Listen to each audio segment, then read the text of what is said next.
राहुल एक साधारण मध्यम वर्गीय परिवार से था। पढ़ाई में ठीक ठाक, स्वभाव से शांत और मेहनती। बचपन से ही उसके माता पिता उसे एक ही बात कहते आए थे, बेटा बस मेहनत करते रहो, अपनी राह खुद बन जाएगी। लेकिन राहुल की सबसे बड़ी समस्या यह थी कि वह खुद को कभी दूसरों से अलग देख ही नहीं पाता था। उसकी नजर हमेशा इस पर रहती थी कि दूसरों के पास क्या है और उसके पास क्या नहीं। स्कूल के दिनों में उसका दोस्त अमन था। तेज दिमाग, अच्छे नंबर, सबका चहेता। जब भी रिजल्ट आता लोग कहते अमन तो कमाल है, और फिर राहुल की ओर देखकर जोड़ देते, तुम भी कोशिश करो, अमन जैसा बनो। धीरे धीरे राहुल के मन में एक सवाल बैठ गया, मैं अमन जैसा क्यों नहीं हूँ। कॉलेज पहुंचा तो तुलना और बढ़ गई। कोई अच्छी इंटर्नशिप पा लेता, कोई विदेश जाने की तैयारी करता, कोई सोशल मीडिया पर अपनी परफेक्ट लाइफ दिखाता। राहुल घंटों फोन स्क्रॉल करता और हर पोस्ट के साथ खुद को छोटा महसूस करता। उसके भीतर की आवाज कहती, सब आगे बढ़ रहे हैं, बस तुम पीछे रह गए हो।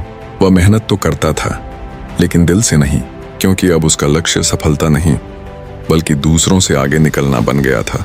एक दिन कॉलेज में प्लेसमेंट लिस्ट लगी। अमन का नाम एक बड़ी कंपनी में था, राहुल का नहीं। उस दिन राहुल मुस्कुराया जरूर, लेकिन अंदर से टूट गया। रात को उसने खुद से कहा, मैं कभी किसी लायक नहीं बन पाऊंगा। अगले कुछ महीनों में उसका आत्मविश्वास पूरी तरह खत्म हो गया। वह अपनी छोटी छोटी उपलब्धियों को भी नजरअंदाज करने लगा। अगर किसी चीज में अच्छा करता तो सोचता, इससे क्या, कोई और मुझसे बेहतर ही होगा। एक दिन राहुल अपने दादाजी से मिलने गांव गया। दादाजी ने उसकी उदासी देख ली। बोले, क्या बात है बेटा, चेहरे पर खुशी नहीं दिख रही। राहुल पहली बार खुलकर बोला। उसने सारी तुलना, असफलता और अंदर की जलन बाहर निकाल दी। दादाजी चुपचाप सुनते रहे, फिर उसे खेत की ओर ले गए। वहां 2 पौधे लगे थे, एक ऊंचा हरा भरा, दूसरा छोटा लेकिन मजबूत। दादाजी बोले, देखो राहुल, ये दोनों पौधे एक ही दिन लगाए गए थे, लेकिन इनकी जमीन, धूप और पानी अलग अलग है। अगर छोटा पौधा खुद को बड़े से तुलना करता रहे तो क्या वह कभी बढ़ पाएगा। राहुल चुप रहा।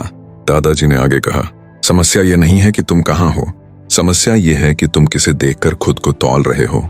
उस रात राहुल को नींद नहीं आई।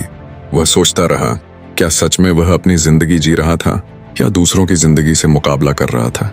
अगले दिन उसने एक फैसला लिया। उसने सोशल मीडिया से दूरी बना ली। हर दिन अपने लिए छोटे लक्ष्य तय किए, दूसरों से बेहतर बनने के नहीं, खुद से बेहतर बनने के। धीरे धीरे बदलाव दिखने लगे। वह अब अपनी प्रगति नोट करने लगा। छोटी जीतें उसे खुशी देने लगी। 6 महीने बाद राहुल को एक स्टार्टअप में नौकरी मिली। बड़ी सैलरी नहीं थी, लेकिन काम उसे पसंद था। एक दिन उसी ऑफिस में अमन मिलने आया, थका हुआ, परेशान।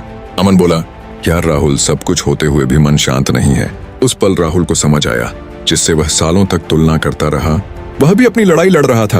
राहुल मुस्कुराया। अब उसे खुद से तुलना करने की आदत हो चुकी थी।